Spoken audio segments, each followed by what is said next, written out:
E aí pessoal, tudo bom com vocês? Meu nome é Aldrin de Carvalho, esse aqui é o canal do Aldrin, que é o meu canal, e hoje a gente está aqui novamente para dar prosseguimento à nossa história da filosofia com base na história da filosofia do Giovanni Reale e do Dario Antiseri. Hoje a gente segue falando de Duns Scotus. No último vídeo a gente começou a falar dele, fizemos uma introdução à vida e à obra dele de uma maneira bem geral, e hoje a gente finalmente começa a falar das doutrinas dele, né, do seu pensamento. E como vocês estão vendo pelo título do vídeo, hoje a gente vai falar um pouco sobre a relação entre fé e razão, mas particularmente sobre a relação entre filosofia e teologia no pensamento dele.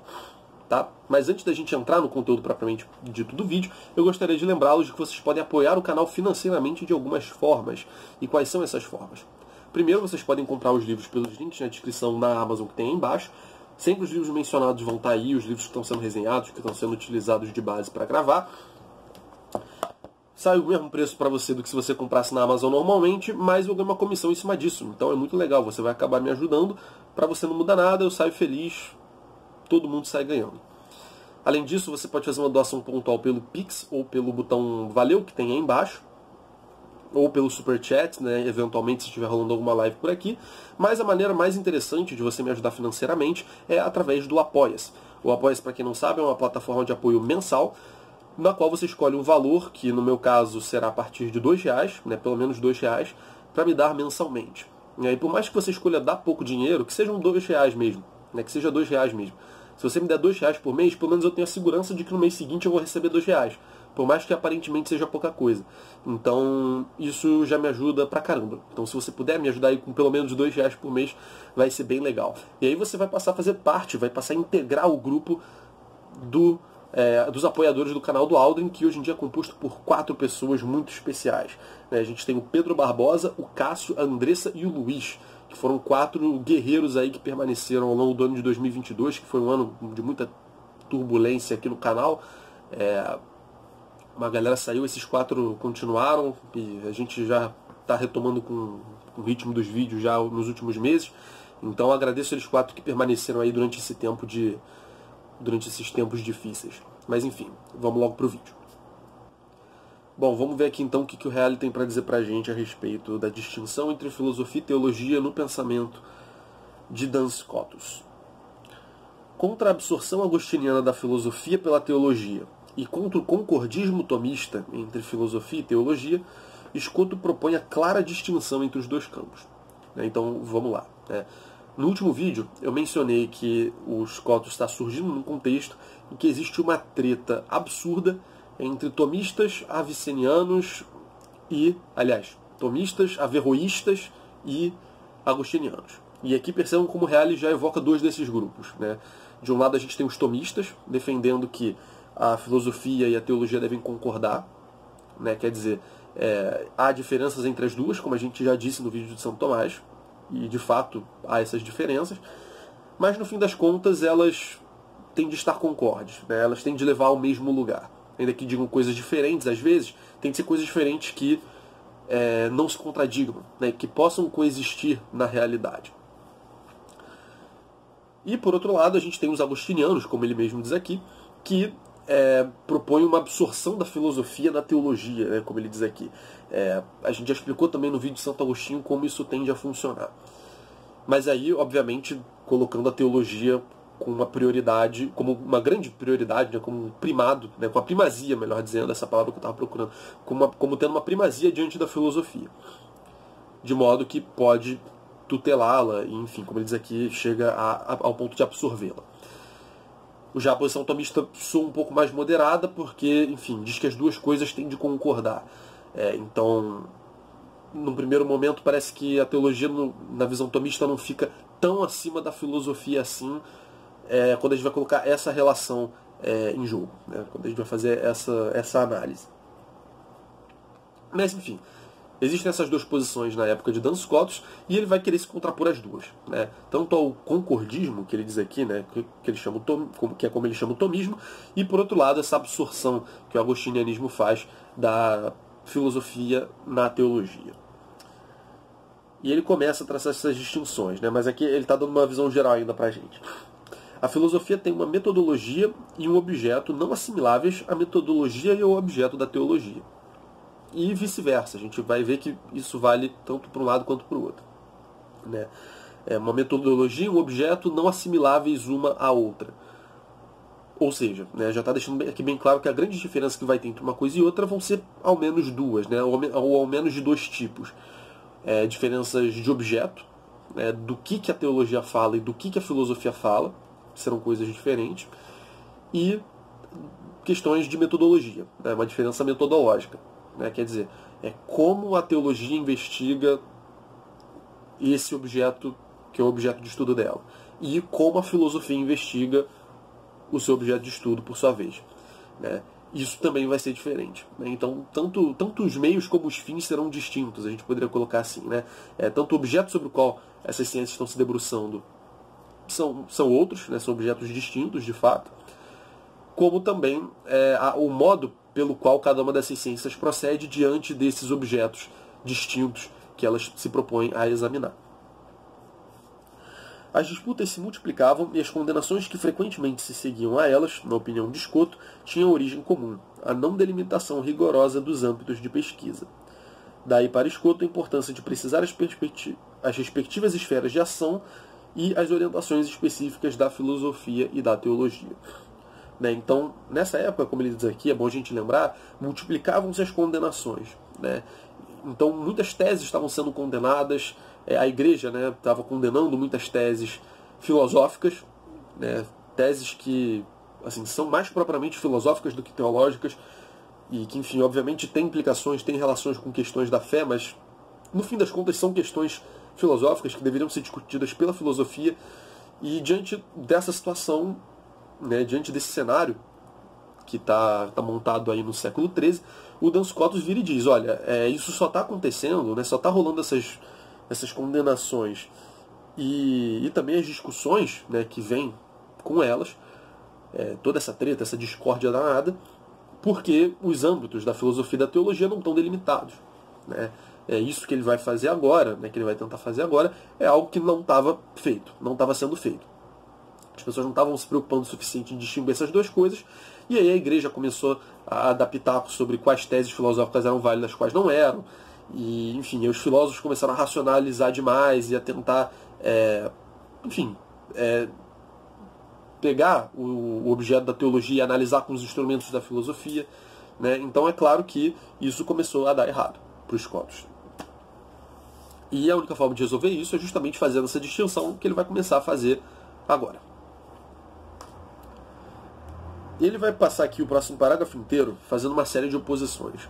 A filosofia de um lado faz tal coisa, a teologia do outro lado faz tal coisa. Mas vamos prosseguir aqui para ver como que ele faz isso.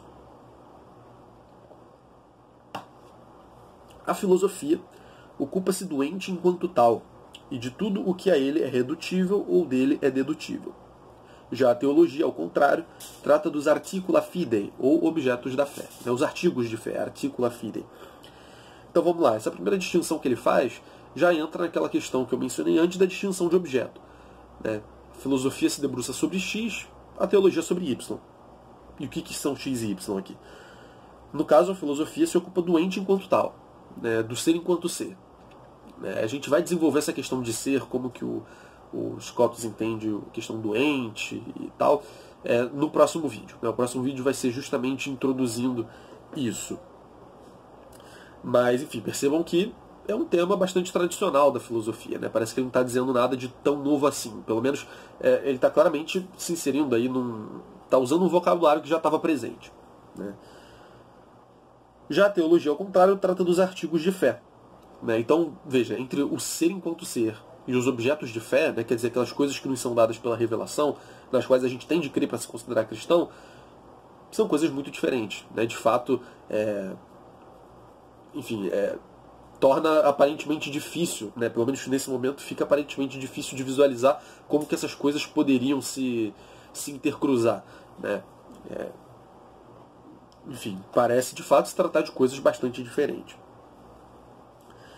Então essa é a diferença inicial de objeto que ele faz. E ele segue aqui, né? A filosofia segue o procedimento demonstrativo, a teologia o procedimento persuasivo. Então, Notem, né? Agora, se antes ele falou uma diferença de objeto, agora está salientando uma diferença de método. O método da filosofia é um método demonstrativo, né? Um método que opera através de distinções lógicas muito precisas. A gente vai, inclusive, ver como o Scott faz isso de uma maneira muito interessante. Assim, ele é um mestre das distinções.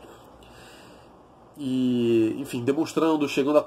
O que é uma demonstração? Né? Você chega a uma conclusão que, a partir de determinadas premissas, se mostra como necessária. Né? Então, uma conclusão necessária de algumas premissas que você coloca. Então, está tudo muito bem encadeadinho logicamente, as coisas vão se seguindo umas das outras com rigor lógico muito preciso, muito cauteloso, etc. Então, isso é um procedimento demonstrativo. E a teologia procede por um procedimento persuasivo. É um procedimento persuasivo por quê? Porque, de fato, ele envolve um convencimento. Né? A gente chega a alguma conclusão, né, que é mais provável do que outras, que se apresenta como mais persuasiva, né? A gente está ali tentando se persuadir disso, só que não tem mais esse elemento, ou não tem de maneira tão excessiva esse elemento da demonstração. A demonstração não caracteriza esse procedimento essencialmente. Justamente porque quando a gente vai falar das coisas de fé, apesar do Scott ser um cara que vai ser muito lógico sempre, muito rigoroso no raciocínio, quando a gente vai falar de Deus, as coisas nem sempre são tão precisas assim, justamente porque Deus, na sua infinitude, não cabe na nossa cabeça. Né? Isso, enfim, é uma ideia que a gente vê aí comum ao longo da tradição cristã toda. Né? Scott não está dizendo nada de novo nesse sentido. Mas então, justamente porque Deus é essa coisa muito obscura, e as coisas que ele nos diz nem sempre tem uma razão última compreensível por nós, enquanto seres humanos limitados e pecaminosos e etc., justamente por isso, a gente não pode aplicar a nossa razão com todo esse cuidado, né, e todo esse rigor lógico, como a gente faz com a filosofia, né, com aquelas coisas que são mais evidentes para nós. Né?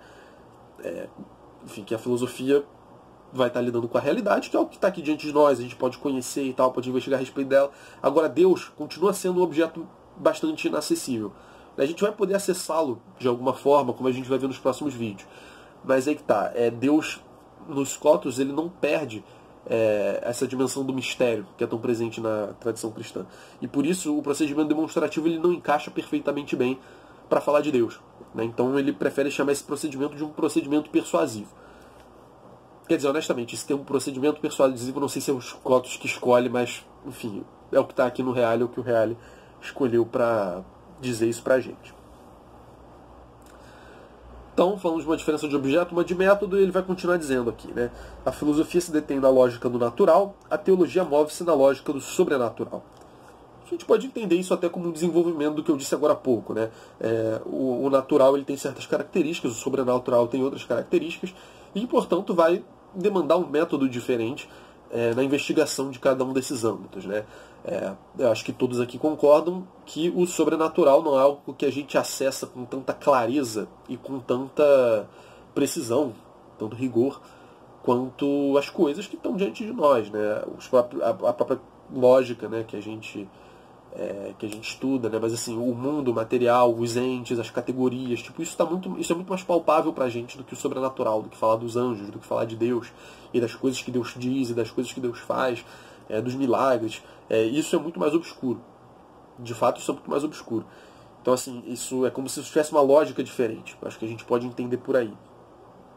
Não, mas que lógica, não entendam esse lógica aqui no sentido...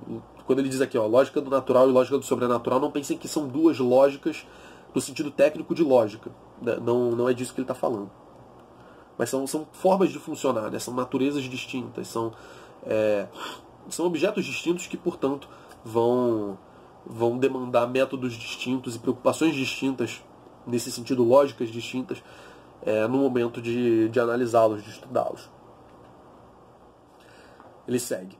A filosofia se ocupa do geral ou universal, porque é obrigada a seguir pro statu isto o itinerário cognoscitivo da abstração, enquanto a teologia aprofunda e sistematiza tudo o que Deus se dignou nos revelar sobre sua natureza pessoal e sobre o nosso destino. Então, filosofia aqui primeiro. se ocupa do geral ou universal e vai seguindo o itinerário cognoscitivo da abstração. Né? Filosofia, né, por natureza, isso desde os pré-socráticos aqui, quem está familiarizado com o resto da história da filosofia, percebe, né, que ela tem sempre essa aspiração ao todo, né, a totalidade, aquilo que é mais geral, que portanto é mais fundamental, né, que mais diz respeito à realidade como um todo. Então a filosofia está sempre subindo nesse sentido, cada vez mais abstrato, cada vez mais geral, buscando justamente o fundamento das coisas. Cada vez mais abstrato, né. E a teologia, por outro lado, aprofunda e sistematiza tudo o que Deus se dignou a nos revelar sobre sua natureza pessoal e nosso destino. Né? Então, assim, Deus nos revela certas coisas, a teologia vai se debruçar sobre essas coisas e tentar entender direitinho ali, o que isso aqui significa, qual que é a relação disso com aquilo, quais são as consequências que a gente pode derivar disso que Deus disse pra gente. Né? Então, percebam, são coisas bastante diferentes ainda, né? Aqui, novamente, então, ele aprofundando novamente a questão da diferença de objeto entre filosofia e teologia. Aí ele diz depois agora ele diz uma diferença, a última diferença que ele cita aqui, é uma diferença de finalidade. Né? Se a gente tinha uma diferença de objeto, uma diferença de método, que é derivada, né, dessa diferença de objeto. Agora a gente tem uma diferença de fim, de finalidade. Né? Por que se filosofa e por que se teologa? Né? Por que se estuda filosofia e por que se estuda teologia? Né? Há motivos diferentes, é isso que ele vai salientar aqui. Ele diz que a filosofia é essencialmente especulativa. Nossa, eu olhei de volta para cá e me perdi no texto. Mas a filosofia é essencialmente especulativa, porque visa conhecer por conhecer. Né? Isso o próprio Aristóteles diz. Aqui ele está sendo bem aristotélico quando ele diz isso. Né? Que ele diz que a ciência teorética, a ciência especulativa, né, ela justamente se caracteriza por não buscar nenhum fim prático derivado do próprio estudo. Né? Você busca o saber pelo saber. Diferente de uma ciência prática, uma ciência poética, que visaria justamente, respectivamente, primeiro, o aprimoramento do ser humano enquanto, enfim, um homem bom, né, visando ser alguém melhor, e produzir um artefato. Né? No caso, esses são os objetos, respectivamente, das ciências práticas e das ciências poéticas. As ciências especulativas, por outro lado, simplesmente são um fim em si mesmas. Né? Elas não buscam nada para além daquilo que elas estão estudando. É o puro estudar por estudar, conhecer por conhecer.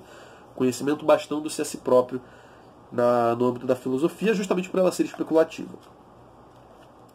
Ao passo que a teologia é tendencialmente prática, porque nos põe a par de certas verdades para nos induzir a agir mais corretamente.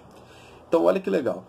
Né? A teologia, apesar dela ter, de fato, um lado especulativo, puramente especulativo, isso está um pouco pressuposto na forma como ele diz aqui, mas eu já falo disso. Apesar, então, da teologia, a gente às vezes vê como uma coisa bastante especulativa, né, sobre Deus, algo bastante distante de nós, de certa forma, e bastante abstrato, justamente porque a gente está falando de Deus, né, que é esse algo bem obscuro para nós, ela tem uma tendência prática.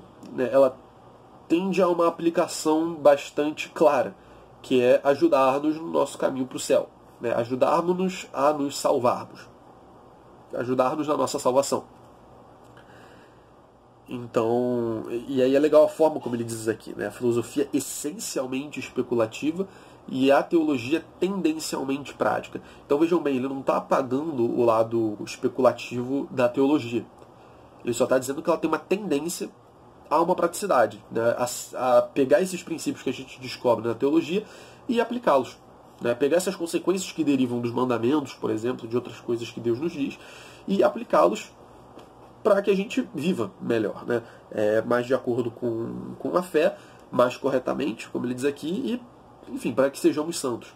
Então a teologia, mesmo as especulações mais elevadas e aparentemente abstratas, elas têm por fim uma compreensão melhor de Deus que vai refletir num plano prático para a gente salvar nossa alma. A filosofia não está preocupada com isso. É realmente um puro especular.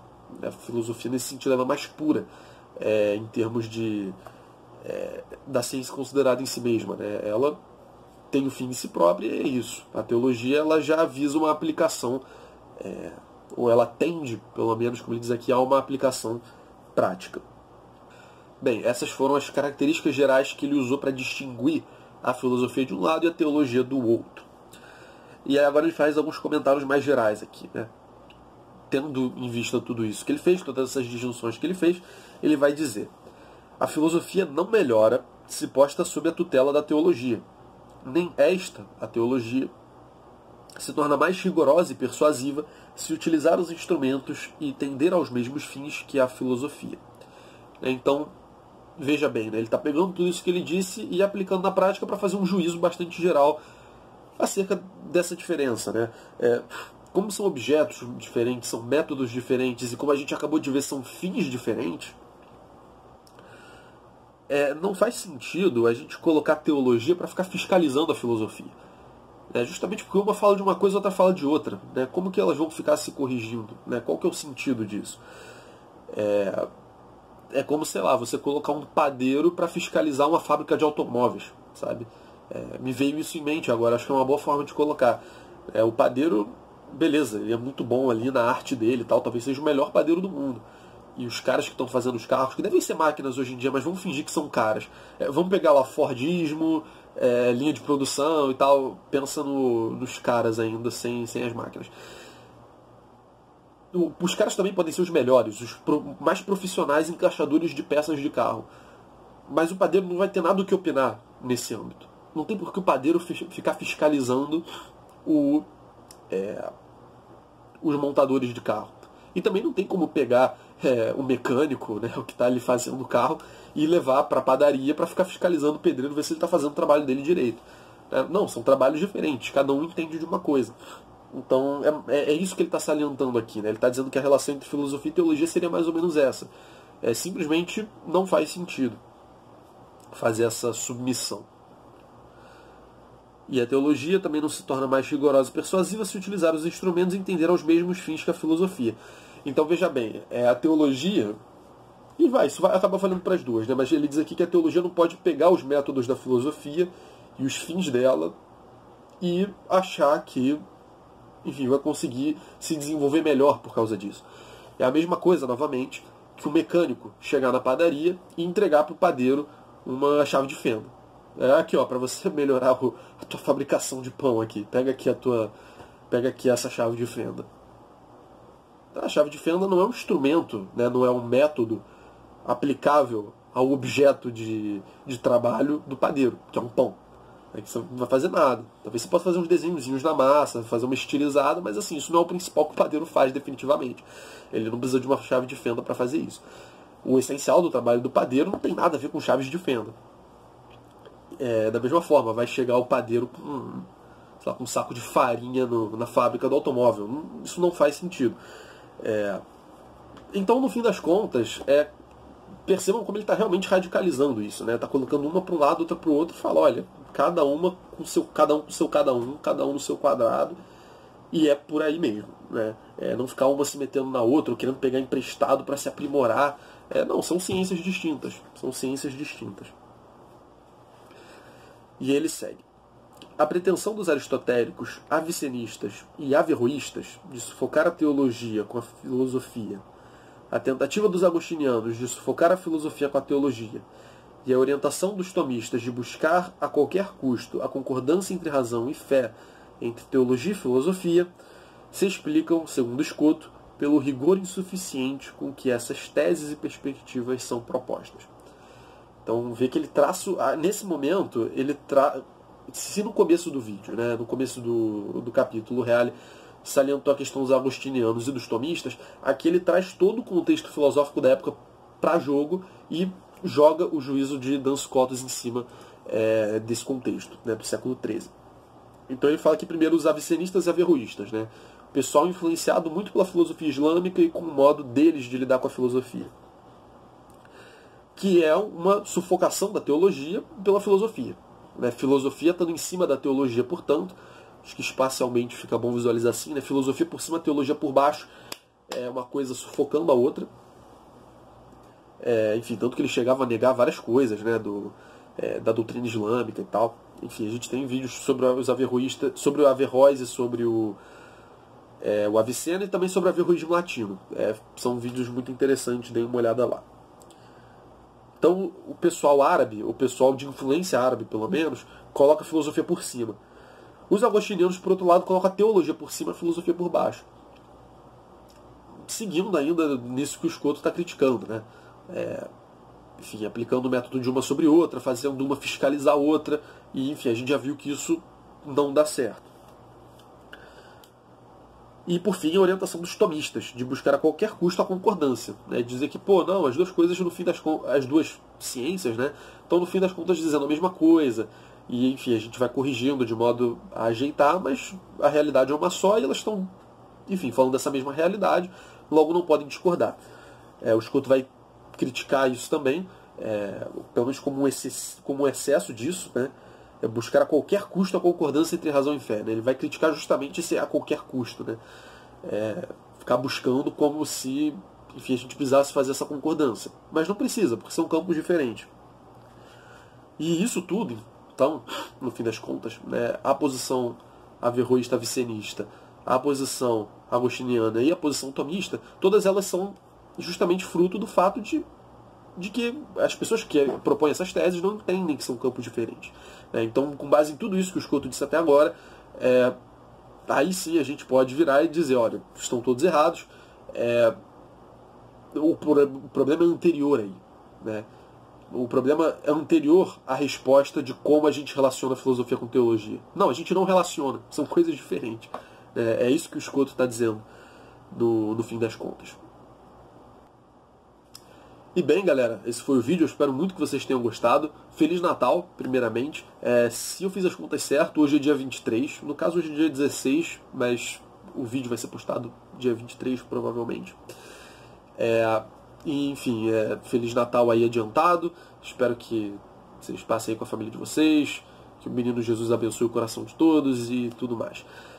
E comam bastante também, isso é muito importante, tem que ser aproveitado no Natal.